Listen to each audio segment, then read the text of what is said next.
तत्वानुसंधान ग्रंथामध्ये पान नंबर 52 पेजवर खालून चौथी ओळ. अब ता अज्ञान विषय प्रमाण को कहे है सापडलं. तर विषय चालू आहे की तत्पदाचा वाच्यार्थभूत जो माया उपहित चैतन्य, त्याच्यामध्ये उपाधी स्वरूप जी माया अर्थात अज्ञान, तिचं स्वरूप काय आहे, तिचं लक्षण काय आहे आणि तिच्याविषयी प्रमाण काय आहे, हा प्रश्न होता. मग आतापर्यंत त्या मायेचं स्वरूप सांगितलं, लक्षणही केलं. आता त्या मायेबद्दल अर्थात अज्ञानाबद्दल आहे म्हणून प्रमाण दिल्या जात आहे. बरोबर. तर लक्षण केलं होतं काय? 2 लक्षण. सद्विलक्षणम अनादि ज्ञान निवर्त्यम अज्ञानम एक. दुसरं अनादि उपादानम ज्ञान निवर्त्यम अज्ञानम असं दुसरं. असे 2 लक्षण झाले.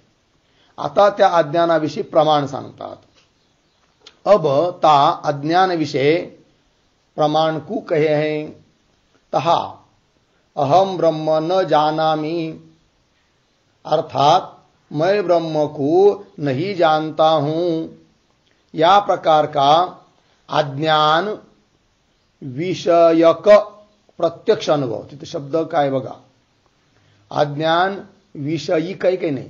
तर अज्ञान विषयक प्रत्यक्ष अनुभव सर्व प्राणियों को होवे है.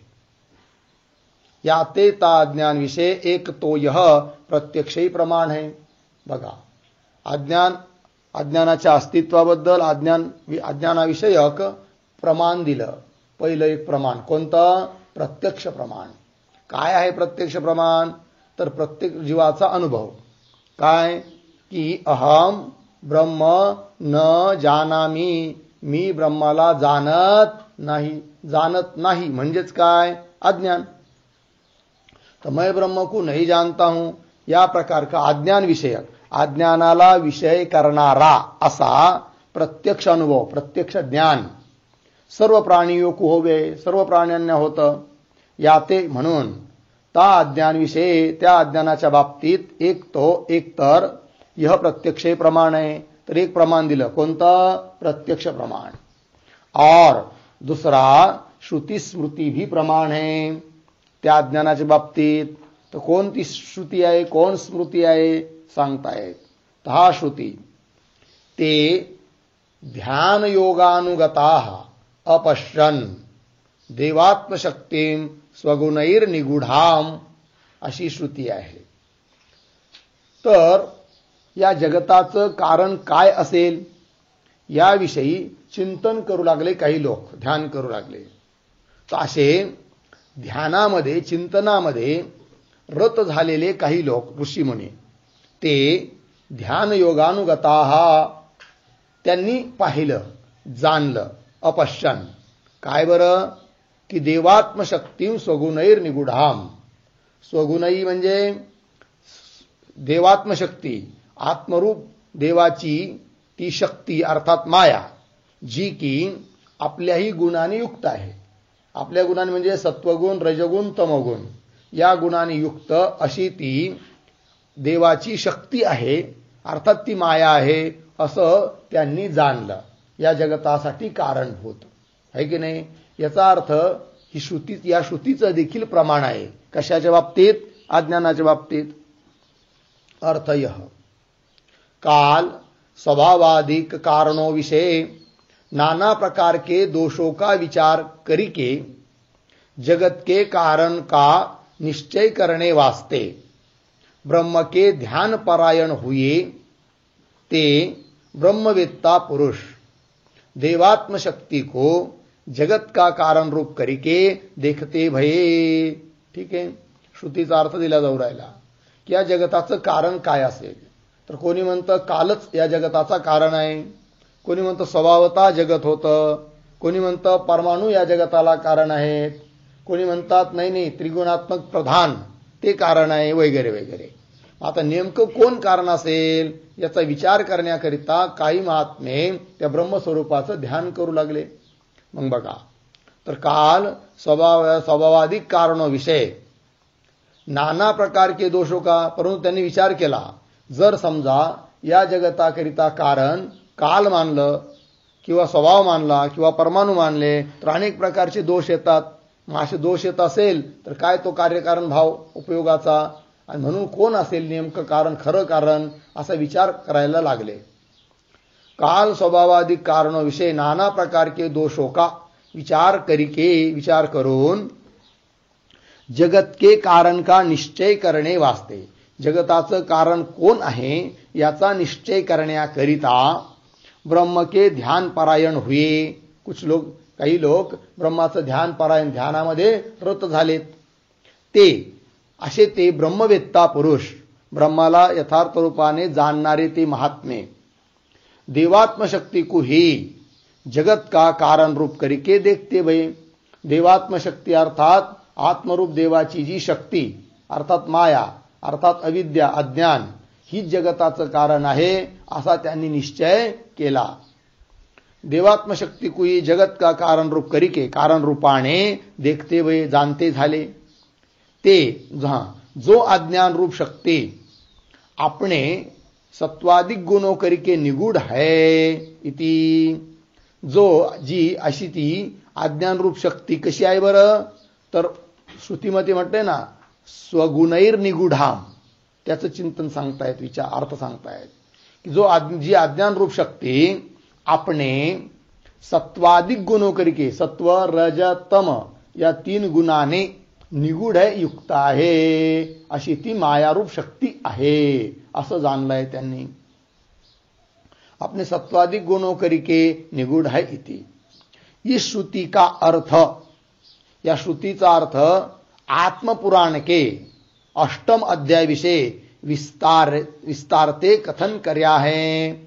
आत्मपुराण त्याचा 8वा अध्याय, आणि त्या 8व्या अध्यायामध्ये विस्तारपूर्वक कथन केलेलं आहे. बहुतेक चिद्घनानंद स्वामी या ग्रंथाचे लेखक त्यांनी आत्मपुराणावर सुद्धा व्याख्यान लिहिलेलं असावं, आणि त्यामध्ये त्यांनी विस्तारपूर्वक या श्रुतीचा अर्थ केलेला आहे असा अर्थ. आत्मपुराण के 8 अध्याय विषय विस्तारते कथन कर्या है.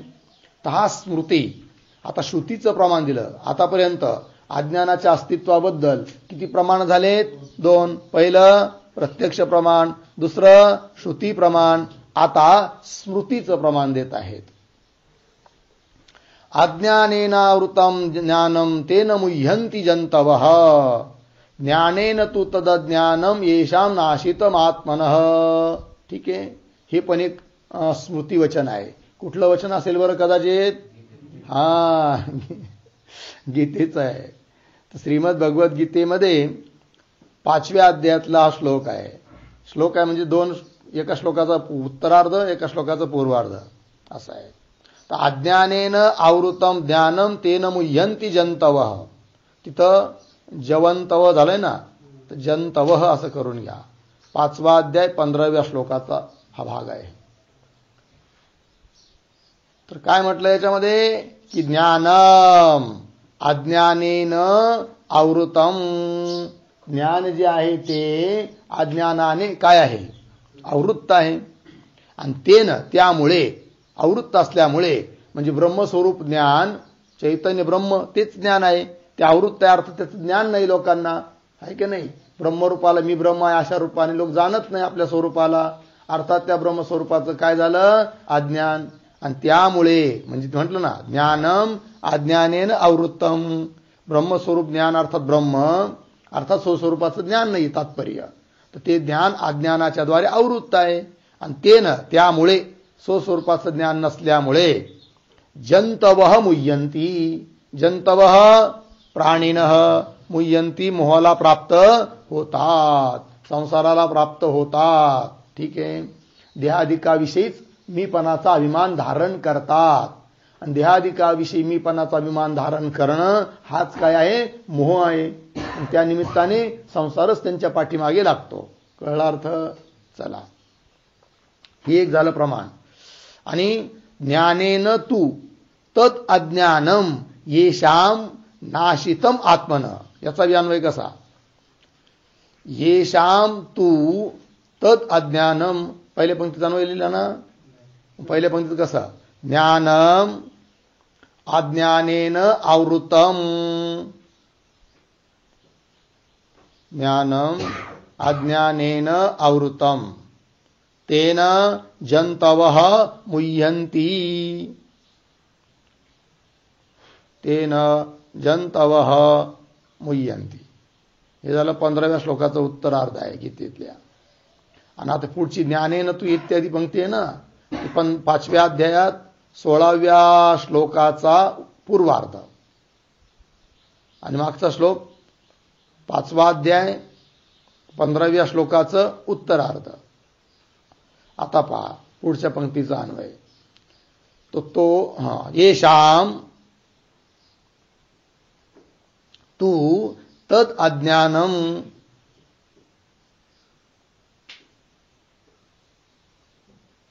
तद अज्ञानम झालं. आत्मनः ज्ञानेन, आत्मनः ज्ञानेन नाशितम. ठीक आहे, अर्थ पहा. तो परंतु तद अज्ञानम, ते अज्ञान, ज्यांचं ते अज्ञान आत्म्याच्या ज्ञानाने नष्ट झालेलं आहे असा अर्थ. ठीक आहे, तात्पर्य काय? अज्ञान आहे याविषयी हे काय झाले? प्रमाण. अर्थ यह, जिन जीवों का ज्ञान अज्ञान करके आवृत्त हुआ है, ज्या जीवांचं ज्ञान अज्ञानाच्या द्वारे काय झालेलं आहे? आवृत्त हुआ है. ते जीव तीस अज्ञानकृत आवरण करिके तेन, ते सारे जीव त्या अज्ञानाच्या द्वारे केल्या गेलेले जे आवरण, त्या आवरणामुळे संसार कुही प्राप्त होवे है मुह्यंती, म्हणजे संसारालाच प्राप्त होतात, अध्यासालाच प्राप्त होतात, देहादिकालाच मी असं समजतात, त्यामुळे संसाराला प्राप्त होतात. हेच मोहित होणं आहे. और आता पुढच्या ओळीचा अर्थ सांगतायत त्या कोणत्या? ज्ञानेन तू तद ज्ञानम इत्यादी.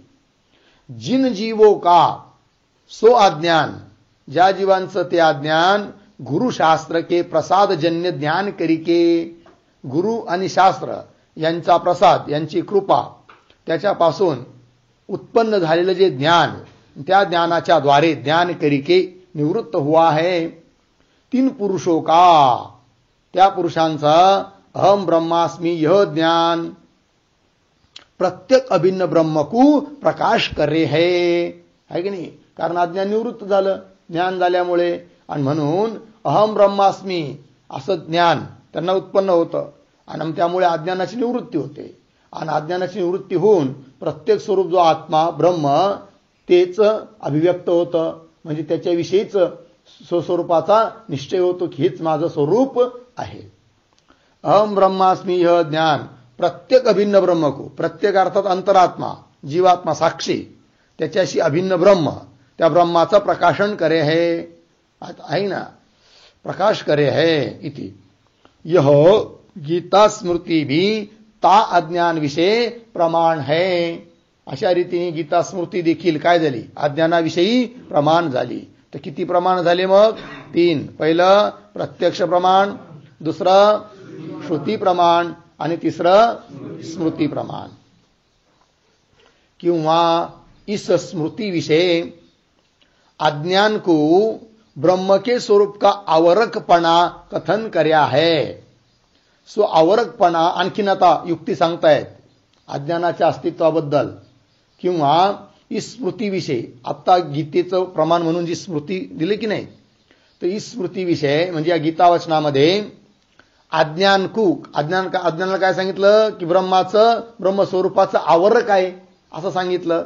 म्हटलंय की नाही, ज्ञानम अज्ञानेन आवृत्तम, ज्ञान म्हणजे ब्रह्म, आणि त्या ब्रह्माचं आवरण कोणी केलं आहे? अज्ञानाने.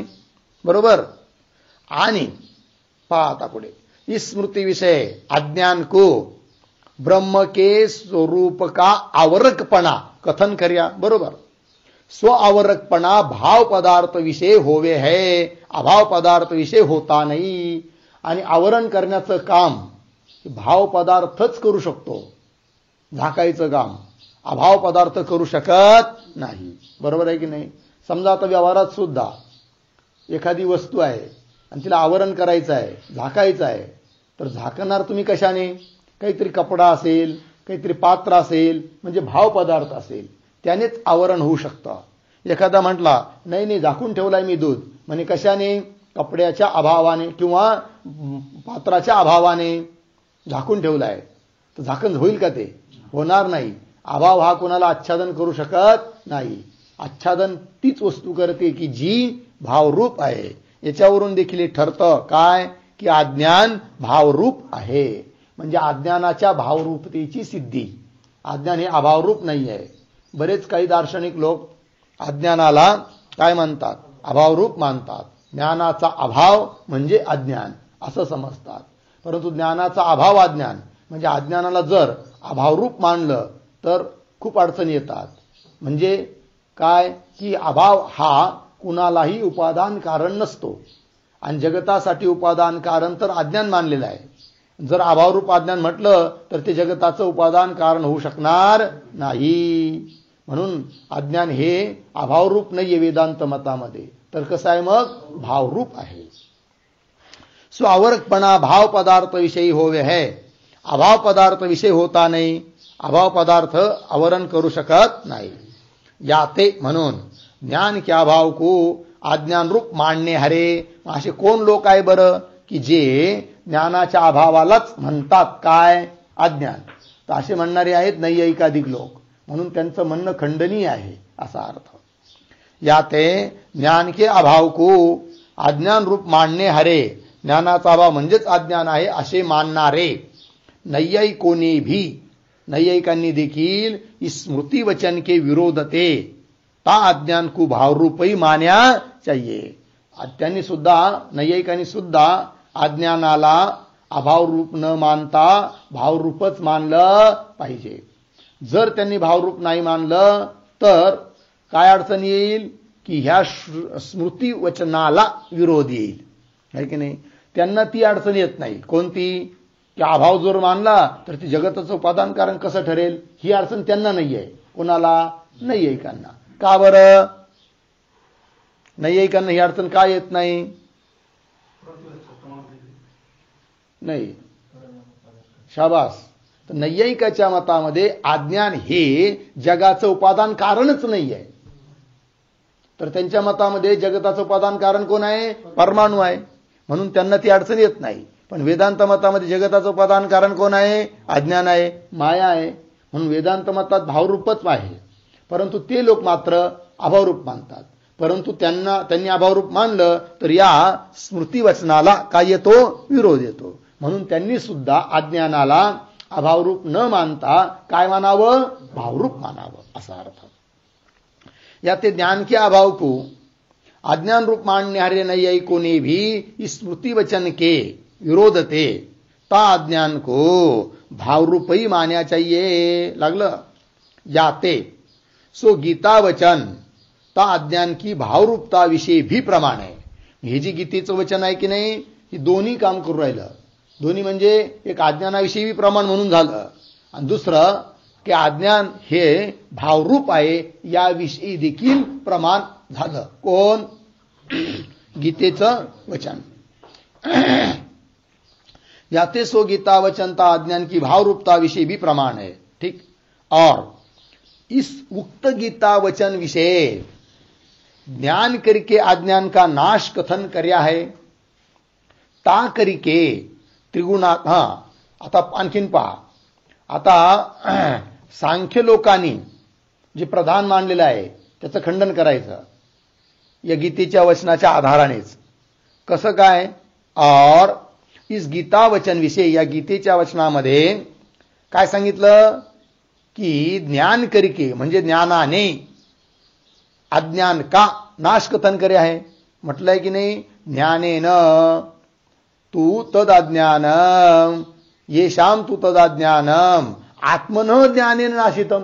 आत्म्याच्या ज्ञानाने अज्ञान काय झालंय? नष्ट, असं म्हटलेलं आहे गीतेच्या वचनामध्ये. इस उक्त गीता वचन विषय ज्ञान करके अज्ञान का नाश कथन करे आहे. ता करिके त्यामुळे सांख्य लोक जे म्हणतात ना ते त्या सांख्यांचं म्हणणं बरोबर नाही. कसं काय काय म्हणणं आहे सांख्यांचं ते एकदा देत आहे तिथं. ता करिके त्यामुळे त्रिगुणात्मक सांख्यांनी जे प्रधान मांडलेलं आहे कारण ते कसं मांडलं आहे त्रिगुणात्मक 3 गुणांनी युक्त. पुन्हा अचेतन मांडलं आहे त्याला प्रधानाला. पुन्हा अचेतन म्हणून स्वतंत्र मांडलेलं आहे की नाही. पुन्हा पारमार्थिक परिणामी मांडलेला आहे त्यांनी म्हणजे खरोखरच त्याचा काय होतो परिणाम होतो असं म्हटलं आहे. पुन्हा नित्य अनित्य म्हटलेलं नाही त्यांनी प्रधानाला. कसं म्हटलेलं आहे नित्य. त्यांच्या मतामध्ये संसार हा सत्यच आहे मिथ्या किंवा अनित्य नाही आहे. पारमार्थिक परिणामी नित्य ऐसा जो प्रधान है नित्य असं मानलेलं आहे कुणाला प्रधानाला सांख्यांनी. नित्य ऐसा जो प्रधान है सोई ही अज्ञान है तेच त्यांच्या मतामध्ये अज्ञान आहे. य सांख्यो का अज्ञान म्हणजे प्रधान आहे. य सांख्यो का मत भी खंडन हुआ जानना या सांख्यांचं मत देखील खंडन झालं. कशाने या गीतेच्या वचनानेच. कारण साफ साफ म्हटलेलं आहे सरळ सरळ म्हटलेलं आहे काय की आत्म्याच्या ज्ञानाने अज्ञान नष्ट होतं. मग अज्ञान नष्ट होतं अर्थात अज्ञान कसं झालं अनित्य झालं. आणि सांख्यांनी अज्ञानाला कसं मानलेलं आहे नित्य मानलेलं आहे. अर्थात सांख्यांचं काय झालं खंडन झालं असं पण समजावं. तर हा लोकविषय आता आणखीन खंडन करतायत त्या सांख्यांचं. तर हा लोकविषय अचेतन रथादिको की चेतन के अधीन हो प्रवृत्ति देखने विषय आवे है. ठीक आहे ना. तेव्हा लोकांमध्ये व्यवहारामध्ये अचेतन जेवढे म्हणून पदार्थ आहेत त्या साऱ्यांची प्रवृत्ती कशामुळे होते चेतनाच्या निमित्ताने होते. अचेतन पदार्थाची स्वतः प्रवृत्ती होताना दिसत नाही व्यवहारात. त्याला चेतन काय असावा लागतो प्रेरक. गाडी आणली आहे की नाही आणि उभी करून ठेवली तर ती आता असं म्हणेल का 1 महिना झाला मी उभीच आहे आता माझी बॅटरी पण उतरायला लागली जरा मी फिरून येते म्हणजे माझी बॅटरी पण चांगली होऊन जाईल आहे की नाही असं म्हणते का गाडी किंवा करू शकते का जाऊ शकते का जाऊ शकत नाही. का बरं गाडी चेतन आहे का अचेतन आहे अचेतन आहे. आणि अचेतन पदार्थ स्वतंत्र प्रवृत्त होऊ शकतात का नाही. त्यांना प्रेरक कोण असावा लागतो चेतन. आता सांख्यांनी प्रधानाला कसं म्हटलं आहे अचेतन आणि अचेतन मानून कसं मानलंय त्यांनी स्वतंत्र मानलंय. वाटेल तेव्हा ती काय करते जगताला उत्पन्न करते म्हणून ते त्यांचं म्हणणं बरोबर नाही. ता लोक विषय अचेतन रथादिको की अचेतन जड अचेतन म्हणजे जड असे जे रथाधिक चेतन के अधीन हो प्रवृत्ती देखने विषय आवे है. चेतनाच्या अधीन होऊनच त्यांची काय होते प्रवृत्ती होते देखणे विषय आवे आहे. स्वतंत्र प्रवृत्ती होती नाही. अचेतन रथाधिकाची स्वतंत्र प्रवृत्ती होत नाही. याते म्हणून ता प्रधान को अचेतन मानी के पुन्हा स्वतंत्र मानना यह भी अत्यंत विरुद्ध है. त्या सांख्यांचं म्हणणं अत्यंत विरुद्ध आहे. त्या प्रधानाला त्यांनी काय म्हणलंय अचेतन आणि अचेतन मानून पुन्हा काय मानलं स्वतंत्र मानलं. विरुद्ध गोष्ट झाली ही. अचेतन मानी के पुन्हा स्वतंत्र मानना यह भी अत्यंत विरुद्ध है. लागलं. और लोक विषय आता आणखीन खंडन करायचं. और लोक विषय परिणामी क्षीरादिको को सावयवता करिके अनित्यपणा ही देखणे विषय आवे है की नाही. तर लोकांमध्ये ज्या ज्या पदार्थांचा परिणाम होतो ते सर्व पदार्थ सावयव असतात असं दिसून येतं. उदाहरण दूध आहे दुधाचं दही बनतं. मग दुधाचं दही बनतं म्हणजे दुधाचा परिणाम काय झाला दही. मग ज्या दुधाचा परिणाम परिणाम म्हणजे अवस्थांतर दही झाला आहे तर ते दूध कसं आहे सावयव आहे अवयवाने युक्त आहे की नाही. हां. आणि जी जी गोष्ट सावयव असते ती अनित्य असते असा नियम आहे. मग आता सावयव पदार्थाचाच काय होतं परिणाम. आता सांख्यांनी त्या प्रधान रूप अज्ञानाचा परिणाम जगत मानलं की नाही. याचा अर्थ ते अज्ञान कसं मानावं लागेल त्यांना सावयव. आणि जी वस्तू सावयव असते ती कशी असते? अनित्य असते. अर्थात त्यांचं प्रदान सुद्धा कसं झालं? अनित्य झालं. मग अनित्य सिद्ध होत आहे, परंतु ते आग्रहाने म्हणतात आमचं प्रदान कसं आहे? नित्य आहे. ते त्यांचं म्हणणं बरोबर नाही. और लोक विषय परिणामी म्हणजे परिणाम स्वभाव वाले क्षीरादिको को दूध इत्यादिकांना को सावयवता करिके सावयव असल्यामुळे अनित्यपणा ही देखणे विषय आवे आहे की नाही? जे परिणामी होतात ते सावयव असतात आणि जे सावयव असतात ते अनित्य असतात असा अर्थ देखणे विषय आवे आहे. याते म्हणून ता प्रधान को परिणामी मानिके त्या प्रधानाला परिणामी मानून पुन्हा नित्य मानना यह भी अत्यंत विरुद्ध है. परिणामी म्हणायचं आणि पुन्हा नित्य म्हणायचं आहे की नाही, हे अत्यंत काय आहे? विरुद्ध आहे. जी गोष्ट परिणामी असते म्हणजे परिणाम होणारी असते, अन्य अवस्थाला प्राप्त होणारी असते, ती वस्तू कशी असते? अनित्यच असते. जसे हे शरीर आपलं अन्य अवस्थाला प्राप्त होतं की नाही, म्हणजे याचा परिणाम होतो. बालकाचा तरुण होतो, तरुणाचा म्हातारा होतो, परिणाम होतो. आणि म्हणून हे शरीर नित्य म्हणता येतं का? नाही. मग कसं आहे? अनित्यच आहे. ता प्रदान को परिणामी मानी के पुन्हा नित्य मानना यह भी अत्यंत विरुद्ध है. याते सापडलं? याते म्हणून सो सांख्यों का मत समीचीन नहीं है. म्हणून त्या सांख्यशास्त्रकारांचं मत अगदी बिलकुल बरोबर नाही आहे, चुकीचं आहे. इतने पर्यंत म्हणजे आतापर्यंत अज्ञान का स्वरूप तथा लक्षण तथा प्रमाण कथन कर्या. लागला अर्थ? प्रतिज्ञा केली होती की त्या अज्ञानाचं स्वरूप काय आहे, लक्षण काय आहे, प्रमाण काय आहे हे सांगितलं पाहिजे म्हणून. मग ते सांगितलं आतापर्यंत. अब ता अज्ञान के विभाग कु कथन करे है. आता स्वरूप कळालं, लक्षण कळालं, प्रमाणही झालं. मग आता त्या अज्ञानाचं काय करायचा? विभाग आहे की नाही, भेद. अब ता अज्ञान के विभाग कु कथन करे है. ता सो उक्त अज्ञान माया अविद्या इन भेद करके दो प्रकार का होवे है. त्या अज्ञानाचे किती प्रकार? दोन. एक माया आणि एकाला म्हणायचं अविद्या. ठीक आहे ना जी? दोन नावं पडले आता त्याला, एक माया एक अविद्या. आता माया का केव्हा म्हणायचं, त्याला अज्ञान केव्हा म्हणायचं, या साऱ्या गोष्टीचं स्पष्टीकरण करतायत ग्रंथकार. तासो उक्त अज्ञान माया अविद्या इस भेद करके दो प्रकार का होवे है. ता म्हणजे त्या दोन भेदामध्ये शुद्ध सत्व गुण प्रधान हुआ सो अज्ञान माया कहा जावे है की नाही? तीन गुणांनी युक्त सांगितलं ना ते अज्ञान, स्वरूप सांगत असताना सत्व रज तम. परंतु त्या तीन गुणापैकी जेव्हा सत्वगुण हा शुद्ध असतो त्यावेळेस त्याच अज्ञानाला नाव पडतं काय? माया. म्हणे का हो? मग तो त्या तीन गुणापैकी सत्वगुण जेव्हा शुद्ध असतो तर सत्वगुण शुद्ध असणं म्हणजे काय, त्याचे विवेचन स्वतः करतात ग्रंथकार.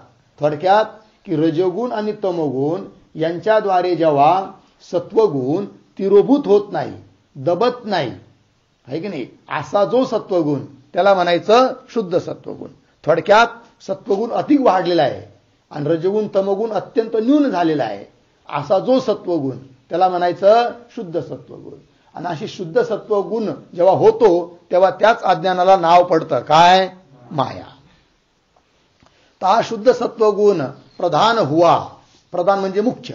शुद्ध सत्वगुण मुख्य हुआ, मुख्य झाला असता सो अज्ञान माया कया जावे है. त्या अज्ञानाला माया असं म्हटलं जातं. और मलिन सत्वगुण प्रधान हुआ सो अज्ञान अविद्या कया जावे है. आणि जेव्हा तो सत्वगुण काय होतो? मलिन होतो, आहे की नाही, मलिन सत्वगुण राहतो, त्यावेळेस त्याच अज्ञानाला म्हटल्या जातं काय? अविद्या. तर मलिन सत्वगुण म्हणजे काय? सत्वगुण कमी होणं आणि रजोगुण तमोगुण अधिक होणं. अधिक होणं म्हणजे रजोगुण तमोगुणाचा प्रभाव जास्त असणे, राहणे, आणि सत्वगुणाचा प्रभाव कमी होणे, त्याला म्हणायचं सत्वगुण कमी झाला, त्यालाच म्हणायचं मलिन सत्वगुण. आणि मलिन सत्वगुण जेव्हा होतो तेव्हा त्याच अज्ञानाला नाव पडतं काय? अविद्या. लागलं? चला. और मलिन सत्वगुण प्रदान हुआ सो अज्ञान अविद्या कहा जावे है। तहा जो सत्वगुण रज तम इन दोनों गुणों करके तिरस्कार को नहीं प्राप्त भया है सो सत्वगुण शुद्ध कया जावे है।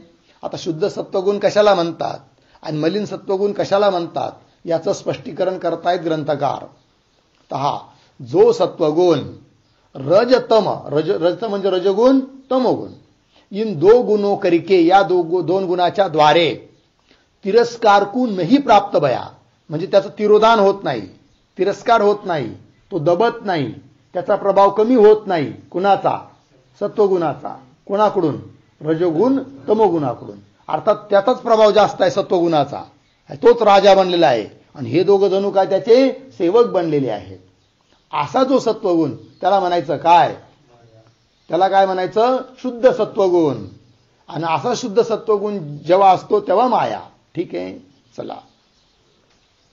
तर हा जो सत्वगुण रजतम इन दोनों गुणों करके तिरस्कार को नहीं प्राप्त भया है सो सत्वगुण शुद्ध कया जावे है। लागलं? और जो सत्वगुण ता रजो तमो गुण करके तिरस्कार को प्राप्त भया है। आता मलिन सत्वगुण कशाला म्हणतात ते सांगतात की जो सत्वगुण रजोगुण तमोगुणाच्या द्वारे काय झालाय? तिरस्काराला प्राप्त झालेला आहे। तिरस्कार को प्राप्त भय म्हणजे जपतो, अर्थात त्याचा प्रभाव कमी होतो आणि रजोगुण तमोगुणाचा प्रभाव अधिक होतो। व्यवहारात सुद्धा माणसं बघा ना, काही सत्वगुणी असतात, काही रजोगुणी असतात, काही तमोगुणी असतात, आहे की नाही? जे तमोगुणी असतात ना किंवा रजोगुणी असतात ना ते पाठाला वेळेवर येणार नाही, कारण पाठाला जाणं हे सत्वगुणाचं कार्य आहे। मग रजोगुण तमोगुण वाढला तर तो काय करतो? सत्वगुणाला दाबतो। सत्वगुण म्हणतो अरे चाल ना भाऊ, जरा पाठाची वेळ झाली, जाऊ की पाठाला। रजोगुण तमोगुण जाऊ दे, आजची दिवस झोप, पाऊस हट उद्या। म्हणजे रजोगुण तमोगुण काय झाला आहे? तमोगुण वाढलेला आहे, तमोगुण वाढला, झोपायचं म्हणजे तमोगुण वाढला आहे, बरोबर? आणि कधी कधी पाठाला जायची वेळ झालेली आहे किंवा अभ्यास करायची वेळ झाली आहे, पण रजोगुण म्हणतो नाही नाही आता कधी ते तेवढं एकदा जरा काम करून घेऊ। मग कामाकरिता कार्याकरिता प्रेरित करतो रजोगुण। मग अशा वेळेस समजायचं काय? रजोगुण वाढलेला आहे। झोपायची इच्छा झाली तर तमोगुण वाढला आहे। आणि नाही नाही काही झालं तरी मी पाठ सोडू शकत नाही किंवा माझा अभ्यास सोडू शकत नाही, जायलाच पाहिजे। मग अशा वेळेस समजायचं काय?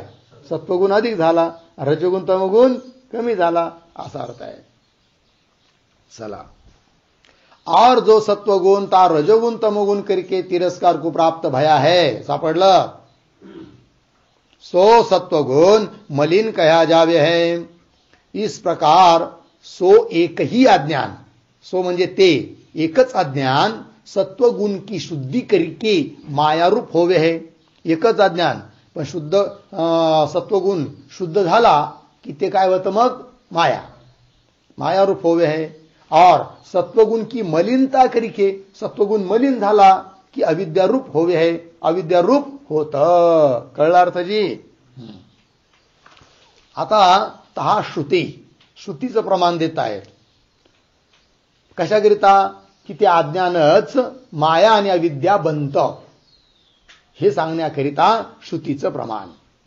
मायाच विद्याच स्वयमेव भवती ही श्रुती आहे। म्हणजे काय? की माया च आणि अविद्या स्वयमेव भवती। स्वयं म्हणजे कोण?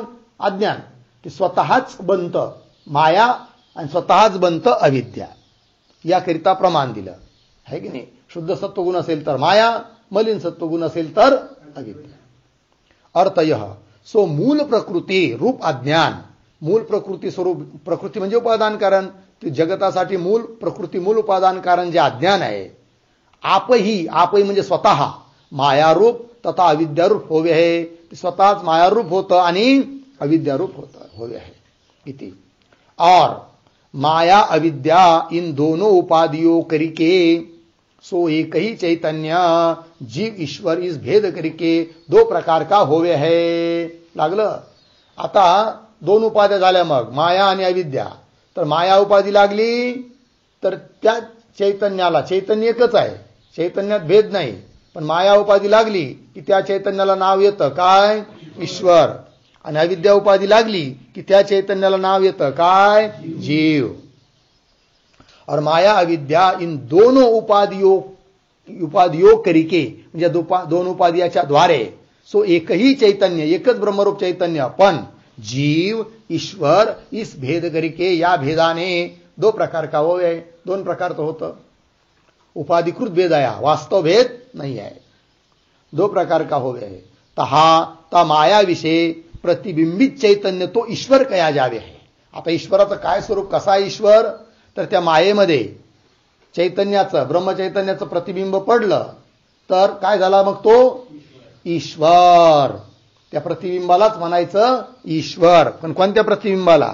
मायेमध्ये पडलेल्या चैतन्याच्या प्रतिबिंबाला काय म्हणायचं? ईश्वर. ता मायाविषयी म्हणजे मायेमध्ये प्रतिबिंबित चैतन्य तो ईश्वर कया जावे है. और ता अविद्याविषयी प्रतिबिंबित चैतन्य जीव कया जावे है. आणि अविद्येमध्ये चैतन्याचं प्रतिबिंब पडलं तर त्या अविद्येमध्ये पडलेल्या चैतन्याच्या प्रतिबिंबाला काय म्हणायचं?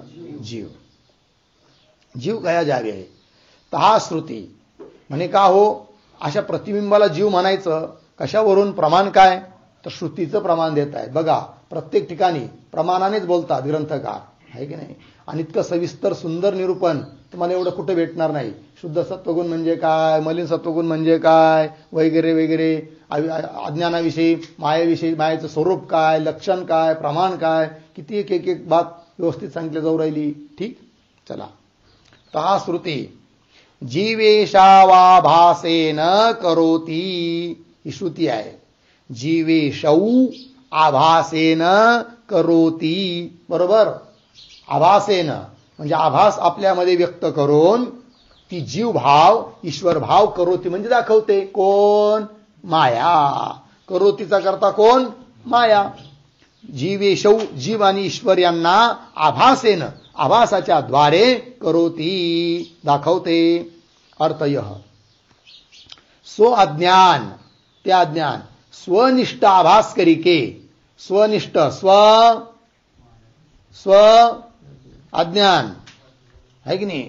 स्वनिष्ठ म्हणजे आपल्याच ठिकाणी आभास करिके, आभास दाखवून जीव ईश्वर दोनों को करे है. जीव आणि ईश्वर या दोन्ही भावाला दाखवतं. कोण? अज्ञान. कारण अज्ञान मूळ आहे. कारण त्या अज्ञानालाच एक नाव पडलं माया आणि त्यालाच नाव पडलं काय? अविद्या. मग त्या अज्ञानामध्ये प्रतिबिंब पडलं चैतन्याचं आणि ते जर मायारूप असेल अज्ञान तर ईश्वर, अविद्यारूप असेल तर जीव. असा सापडलं. अर्थ यह सो अज्ञान स्वनिष्ठाभास करिके जीव ईश्वर दोनों को करे है इति. और कई एक ग्रंथकार तो, पुष्कळ ग्रंथकार तर माया अविद्या का इस प्रकार ते भेद वर्णन करे है. लागलं ना. त्या माया आणि अविद्येचा भेद अशा प्रकारे प्रतिपादन करतात. लागलं. ता अज्ञान की दो प्रकार की शक्ती होवे है. आता काय म्हटले? और काही एक ग्रंथकार सापडलं का? हे आतापर्यंत विवेचन झालं, विभाग केले. आता दुसरे काही ग्रंथकाराच्या प्रक्रियेनुसार भेद दाखवतात. कुणाचा? त्या अज्ञानाचा. ठीक आहे ना. तर कोणत्या प्रकाराने ते भेद करतात तो प्रकार आता सांगतायत ग्रंथकार. और कई ये ग्रंथकार तो ता माया अविद्या का इस प्रकार ते भेद वर्णन करे, अशा प्रकारे भेदाचं वर्णन करतात. कशा प्रकारे? तो प्रकार आता पुढे देऊ राहिले. ता अज्ञान की दो प्रकार की शक्ती होवे है. त्या अज्ञानाची शक्ती आहे. अज्ञानाच्या ठिकाणी अज्ञानाची शक्ती आहे की नाही, तिची दोन प्रकारची शक्ती आहे. अज्ञान की दो प्रकार की शक्ती होवे है. एक तो ज्ञान शक्ती होवे है और दूसरी क्रिया शक्ती होवे है. या रीतीने भेद करतात, है की नाही. ज्ञान शक्ती, क्रिया शक्ती. अज्ञानामध्ये दोन प्रकारची शक्ती. कोण कोण? ज्ञान शक्ती, क्रिया शक्ती. दूसरी क्रिया शक्ती होवे है. तहा कार्य का जनक जो कारणनिष्ठ सामर्थ्य है ताका नाम शक्ती है. शक्ती म्हणजे काय? अगोदर शक्तीचं स्वरूप, शक्तीची व्याख्या.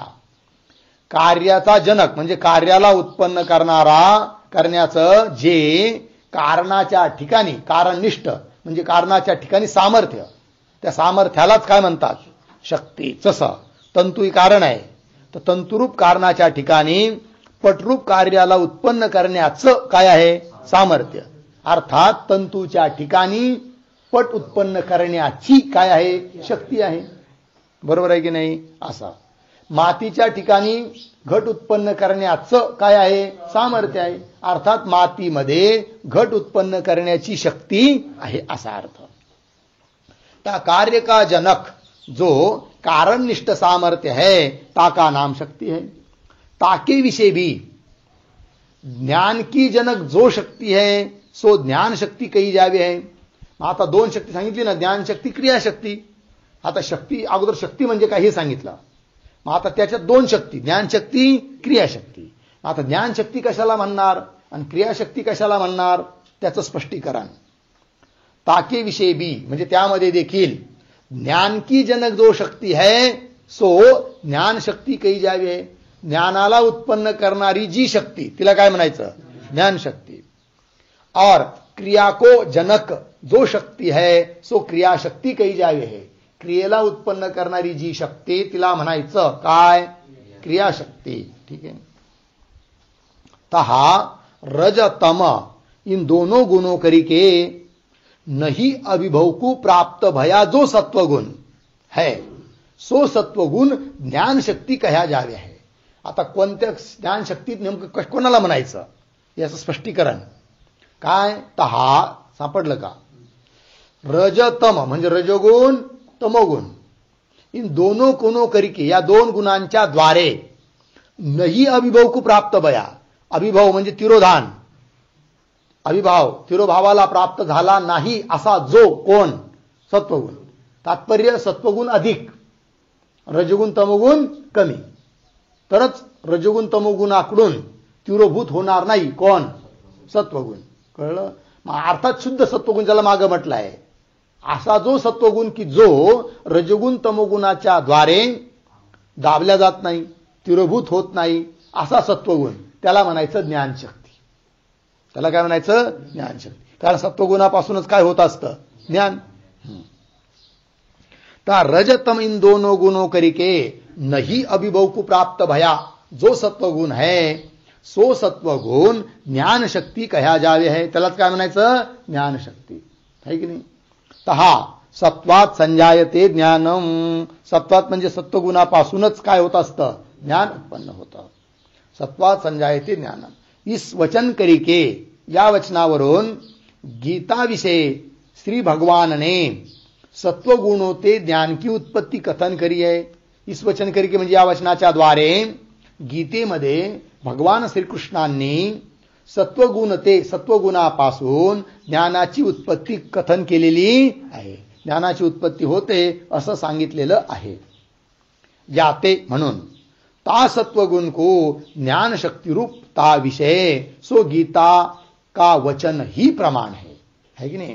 ता सत्वगुण को म्हणजे त्या सत्वगुणालाच ज्ञानशक्ती म्हणावं याकरिता प्रमाण काय ठरलं? गीतेचं वचन. गीतेच्या वचनावरून काय निश्चित झालं की सत्वगुण हाच काय आहे? ज्ञानशक्ती आहे. याते त्या सत्वगुण को ज्ञान शक्ति रूपता विषय म्हणजे ज्ञान शक्ति रूपता विषय सो गीता का वचन ही प्रमाण लागलं. और सत्वगुण करिके नहीं अभिभव को प्राप्त भये जे रजतम ये दो गुण है ते दो गुण क्रियाशक्ती कहे जावे है. क्रियाशक्ती कशाला म्हणायचं आहे की नाही? काय? सत्वगुणाच्या द्वारे जे तिरोभूत होत नाही कोण? रजोगुण तमोगुण. दाबल्या जात नाही. अर्थात त्या दोघांचाच प्रभाव जास्त आहे. कुणाचा? रजोगुणाचा आणि तमोगुणाचा. आणि सत्वगुण अत्यंत न्यून आहे. असे जे रजोगुण तमोगुण त्यांना म्हणायचं क्रियाशक्ती. ठीक आहे की नाही? काय म्हणायचं? क्रियाशक्ती. काही लोकांमध्ये क्रियाशक्ती अधिक असते, काही लोकांमध्ये ज्ञानशक्ती अधिक असते. बरोबर आहे की नाही? हा. तर म्हणजे काही लोक युक्तीने ज्ञानाने कार्य करतात आहे की नाही? बसल्या बसल्या लाख लाख 2-2 लाख पगार घेतात महिन्याला आहे की नाही? ज्ञानशक्ती आहे. आणि बिचारे शेतकरी वगैरे किंवा सामान्य लोक सकाळपासून संध्याकाळपर्यंत राबतात आणि दिवसाला 200 रुपये सुद्धा भेटत नाही. बिचाऱ्यांच्या ठिकाणी काय आहे? क्रियाशक्ती आहे. कळलं की नाही? ज्ञानशक्ती क्रिया शक्ति। और सत्वगुण करिके नहीं अभिभव को प्राप्त भये, सापडलं का? अभिभवाला प्राप्त झालेले नाही कोण? रजगुण तमोगुण. कोणाच्या द्वारे? सत्वगुणाच्या द्वारे. सत्वगुण करिके नहीं अभिभव को प्राप्त भये, जे रजतम ये दो गुण है ते दोनों गुण क्रियाशक्ती कहे जावे है. त्यांना काय म्हणायचं? क्रियाशक्ती. सो क्रियाशक्ती भी दो प्रकार की होवे है. ती क्रियाशक्ती देखील किती आहे? दोन प्रकारची. अगोदर अज्ञानाचे भेद केले दोन प्रकारे, की त्या अज्ञानामध्ये दोन शक्ती आहे, ज्ञानशक्ती, क्रियाशक्ती. आता प्रत्येकाचं व्याख्यान पण झालं स्पष्ट, की ज्ञानशक्ती म्हणजे काय, क्रियाशक्ती म्हणजे काय, सारं व्यवस्थित झालं आहे की नाही. आता त्या क्रियाशक्तीचे पुन्हा दोन प्रकार. सो क्रियाशक्ती भी दो प्रकार की होवे है. लागलं? एक तो आवरण शक्ती होवे है और दूसरी विक्षेप शक्ती होवे है. बरोबर? ही आवरण शक्ती आणि विक्षेप शक्ती कुणाचे भेद? क्रियाशक्तीचे भेद. एक तो आवरण शक्ती होवे है, दूसरी विक्षेप शक्ती होवे है. तहा आवरण की जनक शक्ती को आवरण शक्ती काय आहे की नाही? आवरणाला उत्पन्न करणारी जी शक्ती तिला काय म्हणायचं? आवरण शक्ती. और विक्षेप की जनक शक्ती को विक्षेप शक्ती काय आहे? विक्षेपाला उत्पन्न करणारी जी शक्ती तिला म्हणायचं काय? विक्षेप शक्ती कहे आहे. कसं काय बरं? आणखी स्पष्टीकरण करतात. तहा सत्व रज इन दोनों गुणों करिके नहीं अभिभव को प्राप्त भया जो तमोगुण है. सापडलं का? काय काय? सत्वगुण आणि रजोगुण. आता वेगवेगळं सांगतात तिघाचा प्रभाव. कधी सत्वगुणाचा प्रभाव असतो, कधी रजोगुणाचा प्रभाव असतो, कधी तमोगुणाचा प्रभाव असतो. समजा आता कधी कधी तमोगुणाचा प्रभाव जादा आहे, अर्थात तो तमोगुण सत्वगुण आणि रजोगुणाच्या द्वारे अभिभव होत नाही, दबत नाही, तिरोभावाला प्राप्त होत नाही, कारण त्याचा प्रभाव जास्त आहे. तहा सत्व रज इन दो गुणों करिके नहीं अभिभव को प्राप्त भया, अभिभवाला तिरोभावाला प्राप्त होत नाही, दबत नाही. प्राप्त भया जो तमोगुण है सो तमोगुण आवरण शक्ती कया जा रहे. बघा किती स्पष्ट केलं आहे. आवरण शक्ती कशाला म्हणायचं? तमोगुणाचा अत्यधिक प्रभाव असेल, रजोगुण तमोगुण बिचारी छुटमुट असतील त्याच्या पुढं, तर अशा त्या तमोगुणांना म्हणायचं काय? आवरण शक्ती. कळलं की नाही? ज्यांच्या ठिकाणी तमोगुण खूप जादा असतो त्यांना लवकर कळत नाही कोणती गोष्ट सांगितली तरी, आहे की नाही? त्याला काय म्हणायचं? तमोगुणाचा प्रभाव आहे, आवरण आहे ना, आवरण करतो ना तो बिचारा. कळलं? हा, आवरण शक्ती कया जावे है. यह वार्ता भगवान भाष्यकारणे भी कही आहे. ही गोष्ट आम्ही आमच्या मनाने सांगतो असं नाही. भगवान भाष्यकार म्हणजेच आद्य जगद्गुरु शंकराचार्यजी महाराज त्यांनी पण सांगितलेली आहे म्हणे. म्हणे कुठं सांगितले आहे सांगा बरं? सांगतायत म्हणजे आम्ही असं मोगम नाही बोलत, भाष्यकाराने सांगितलेलं आहे. चला पुढं. हा, काय तिथं वचन आहे, काय पंक्ती आहे, लगेच देतात ग्रंथकार. ता भाष्य वचन कृष्णम तमः आवरणात्मकत्वात्, है की नाही? असं ही भाष्याची पंक्ती आहे. तर कृष्णम तमः, जो कृष्ण आणि तमोगुण हा कृष्ण आहे, कृष्णच तमोगुण आहे. का बरं? आवरणात्मकत्वात, आवरण करणं हा त्याचा स्वभाव आहे. अर्थात तमोगुणाचा स्वभाव झाला काय? आवरण करणे. कळलं? चला. कृष्णम तम आवरणात्मकत्वात अर्थय. तो माग श्रुती दिली होती ना, ती आता पुन्हा देतात. आजाम एकाम लोहित शुक्ल कृष्णाम. इस मंत्र विषय स्थित जो कृष्ण शब्द आहे की नाही, ही श्रुती आहे. या श्रुतीचं व्याख्यान करताना ते भाष्याचं वचन आलं आहे, कृष्णम तम आवरणात्मकत्वात. तर आजाम एकाम लोहित शुक्ल कृष्णाम, बरोबर. इस मंत्र विषय, या मंत्रामध्ये स्थित जो कृष्ण शब्द आहे की नाही, कृष्ण शब्द आहे की नाही, त्या कृष्ण शब्दाने काय घ्यायचा? तमोगुण असं घ्यायचं आहे. आणि लोहित शब्दाने काय घ्यायचा? रजोगुण. आणि शुक्ल शब्दाने काय घ्यायचा? सत्वगुण. जो कृष्ण शब्द आहे सो तमोगुण काही वाचक है, तमोगुणाचा वाचक आहे. तमोगुण को आवरण रूप होणे ते. का बरं? हेतू दिलाय भाष्यकारांनी, तमोगुण हा आवरणात्मक आहे म्हणून. तमोगुण को आवरण रूप होणे ते इति. लागलं? इस वचन करिके स्त्री भाष्यकारों ने तमोगुण को आवरणपना इस उक्त श्रुति के व्याख्यान विषय कथन कर्या है. लागला अर्थ. इस वचन करके या वचनाच्या द्वारे श्री भाष्यकारांनी, श्री भाष्यकार म्हणजे शंकराचार्य महाराज घ्यायचे, नाही तर श्री भाष्य हे एक भाष्याचं नाव पण आहे. रामानुजाचार्यांचं भाष्य त्याला नाव होते श्री भाष्य असं नाव आहे, ते नाही घ्यायचं. श्री भाष्य म्हणजे शंकराचार्यजी महाराजांचं भाष्य. श्री भाष्यकारोने हे आदरार्थी स्त्री लावलाय त्यांनी, हा त्याचा अर्थ. ठीक आहे. भाष्यकारोने ता तमोगुण को, त्या तमोगुणाला आवरणपणा इस उक्त श्रुति के व्याख्यान विषय कथन करे आहे. लागलं. याते तीस तमोगुण विषय आवरण शक्तिरूपता संभव्य आहे. म्हणून त्या तमोगुणाच्या ठिकाणी काय आहे? आवरण शक्तिरूपता संभवते. यह आवरण शक्ती का स्वरूप काय हा, हे झालं आता आवरण शक्तीचं स्वरूप. ठीक आहे की नाही. अब ता आवरण शक्ती का लक्षण काय आहे. आता ते आवरण शक्तीचं स्वरूप झालं, आता आवरण शक्तीचं लक्षण. ठीक आहे. पहा काय आहे. नास्ति न प्रकाशते इति व्यवहार हेतु आवरण शक्ती, हे झालं आवरण शक्तीचं लक्षण. बरोबर. लक्षणासाठी वही केली का नाही.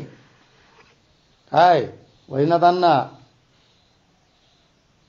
चला लक्षण केलंय, आवरण शक्तीचं लक्षण. पहिला परिच्छेद संपला की वया चेक करणार आहे, लक्षणाचे वया कोणी किती लिहिलं कसं लिहिलं बघावं लागेल ना. आणि प्रश्न तयार करतोय मी, खूप 100-200 प्रश्न होणार आहे पहिल्या परिच्छेदामध्ये, आणि त्याचे उत्तर द्यावे लागणार आहेत. प्रश्न लिहून देणार इथून, नंतर तुम्ही काय करा त्याचे उत्तर लिहून आणायचे. ठीक आहे. भले पाहून का लिहून आणत नाही, पण लिहून आणायचे उत्तर. हा चला.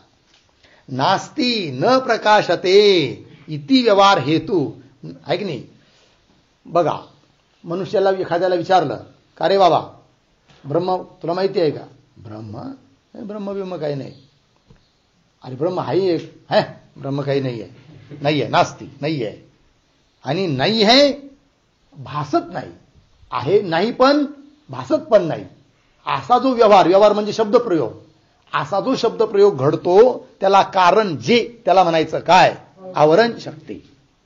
नास्ति न प्रकाशती ती व्यवहार हेतु, व्यवहाराला कारण जे, त्याला म्हणायचं आवरण शक्ती. अर्थ यह ब्रह्म है नहीं तथा ब्रह्म भासता नहीं. या प्रकार के व्यवहार का, व्यवहार म्हणजे शब्दप्रयोग, या प्रकार के व्यवहार का जो कारण होवे, या प्रकारच्या व्यवहाराला जे कारण आहे सो आवरण शक्ती कहा जाए है, त्याला काय म्हणायचं आवरण शक्ती. इसी प्रकार ते पूर्व ज्ञान शक्ती का भी, ज्ञान शक्ती सांगितली होती ना माग आत्ता आजच्याच पाठात, तिचंही लक्षण करतात. इस प्रकार ते पूर्व ज्ञान शक्ती का भी, पूर्व म्हणजे पहिली वर्णन केलेल्या ज्ञान शक्तीचं देखील लक्षण करत आहे. अस्ति प्रकाशते इति व्यवहार कारणम ज्ञान शक्ती, है की नाही. ब्रह्म आहे, ब्रह्म भासतं, अनुभवाला येतं, अशा प्रकारचा जो व्यवहार घडतो त्या व्यवहाराला कारण जी शक्ती, तिला म्हणायचं काय ज्ञान शक्ती. या प्रकार का लक्षण जानी लेना, कशाचं लक्षण झालं हे ज्ञान शक्तीचं. यह आवरण शक्ती का लक्षण श्री विद्यारण्य स्वामी ने भी कया है. विद्यारण्य स्वामी पंचदशीकार त्यांनी सुद्धा आवरण शक्तीचं लक्षण अशाच रीतीने केलेलं आहे. म्हणजे कसं केलंय सांगा बरं. न भाति नास्ति कूटस्थ इति आपादनम आवृत्ती ही, असा श्लोक आलेला आहे पंचदशीमध्ये. तर न भाती ब्रह्म भासत नाही, नास्ति कुटस्थ न भाती नास्ति इति आपादनम, अशा व्यवहाराचं संपादक जे ती आवृत्ती अर्थात आवरण आहे. अर्थ यह कूटस्थ कूटकी न्यायी निर्विकार रूप करके. कूटस्थ म्हणजे काय निर्विकार. कूट जसा निर्विकार असतो, कूट म्हणजे काय लोहाराची आयरन, तिला कूट म्हणतात. आणि ती कशी असते निर्विकार. निर्विकार म्हणजे काय तर लोहाराची जी आयरन पाहिली की नाही, लोखंडाची बनवलेली असते बघा, चौकनी मोठा लोखंडाचा गोळा, आणि त्याच्यावर काय करतो तो अनेक पदार्थ बनवतो. लोहार दुसऱ्या लोखंडाला तापवतो, त्याच्यावर ठेवतो, वरून घणाने मारतो, मग त्या लोखंडाचं पाहिजे ते पदार्थ बनवतो तो, कुदळ, पावडं, टिकाव वगैरे वगैरे. पण ती आयरन मात्र जशीच्या तशीच राहते, तिच्यात काहीच बदल होत नाही. आणि त्याला जर तुम्ही जाऊन विचारलं का अरे बाबा तू इतके याच्यावर अनेक पदार्थ वेगवेगळे बनवतो या आयरनीवर, त्या आयरनीचा आधार घेऊन ही आयरन तुझ्याजवळ की कधीपासून आहे, तर तो सांगतो काय, माझ्या आजोबाला मी प्रश्न केला होता की आयरन कधीपासून आहे, तेव्हा त्यांनी सुद्धा सांगितलं होतं की मी सुद्धा माझ्या आजोबाला प्रश्न केला होता, त्यांनाही सांगता आली नाही. म्हणजे पिढ्यानपिढ्या ही चालत आलेली आहे आणि जशीच्या तशीच, ती कमी होत नाही जास्त होत नाही. तिला म्हणायचं काय, निर्विकार. आणि त्या कुटाप्रमाणे, त्या आयराणीप्रमाणे चैतन्य स्थित आहे अंतःकरणामध्ये. ठीक आहे ना, ब्रह्मरूप चैतन्य आत्मा, प्रत्येक आत्मा तो स्थित आहे. त्याच्यावर अध्यस्त आहे अंतःकरण. त्या अंतःकरणामध्ये अनेक प्रकारचे विचार, दिवसातून कितीतरी विचार येऊन जातात. कधी काम, कधी क्रोध, कधी लोभ, कधी काय आहे की नाही. अनेक वस्तू तयार होतात. अंतःकरण अनेक आकार धारण करतं, तरी देखील त्या अंतःकरणाचं, अंतःकरण वृत्तींचं प्रकाशक चैतन्य ते मात्र जसाच्या तसंच आहे. म्हणून त्याला म्हणायचं ते कुटाप्रमाणे स्थित आहे. म्हणून त्याला नाव पडतं काय, कूटस्थ. ठीक. अर्थ यह कूट की नाही, निर्विकार रूप करके निर्विकार रूपाने जो स्थित होवे, जे स्थित आहे ताका नाम कूटस्थ है. ऐसा परमात्मा देव है. असा कोण आहे, एक परमात्मा आहे. सो परमात्मा नाही आहे. म्हणजे विद्यारायण स्वामींचे वाक्य आहे की नाही, न भाती, त्याची लक्षण अर्थ सांगू राहिले. सो परमात्मा नाही आहे तथा भासता नाही आहे. कूटस्थ स्वरूप परमात्मा नाही आणि भासत नाही. या प्रकार के व्यवहार का जो कारण है, अशा प्रकारच्या व्यवहाराला, शब्द प्रयोगाला जे कारण आहे, सो आवरण शक्ती कहा जावे. त्यालाच काय म्हणायचं, आवरण शक्ती. झालं जी. तर अज्ञानाच्या किती शक्ती आहेत, दोन. एक आवरण शक्ती आणि एक आहे विक्षेप शक्ती. म्हणजे मुख्य तो दोन आहे, ज्ञान शक्ती, क्रियाशक्ती. त्या क्रियाशक्तीचे दोन भेद. कोण कोण, आवरण शक्ती, विक्षेप शक्ती. त्यापैकी आवरण शक्तीचं विवेचन आतापर्यंत झालं. आता राहिली विक्षेप शक्ती. तर अब विक्षेप शक्ती का निरूपण करे है. आता विक्षेप शक्तीचं निरूपण करायचं आहे, पण त्याचा विचार आपण उद्या करू. ओम पूर्णमदः पूर्णमिदं पूर्णात् पूर्णमुदच्यते पूर्णस्य पूर्णमादाय पूर्णमेवावशिष्यते. ओम शांति शांति शांति.